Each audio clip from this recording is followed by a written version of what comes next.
জীবন কেবল সুখেরই নয়, দুঃখের প্রবাহ তাতে আছে।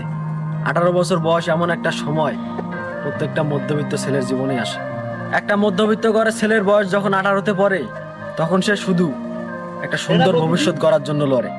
না থাকে প্রিয় মানুষ, না থাকে ভালোবাসা, থাকার ভেতরে থাকে শুধু একটু সুন্দরভাবে বেঁচে থাকার প্রত্যাশা।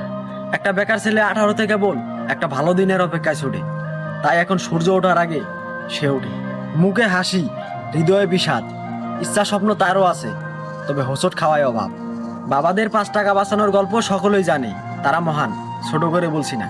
তারই ঘরের বেকার ছেলেটা পেটে আজ বালিশ চেপে ঘুমায়, এটাই কেবল প্রকাশ পায় না। দুর্ভিক্ষে যাচ্ছে সময়, বিশ্বাস আছে বদলাবে সময়, বদলাবে দিন।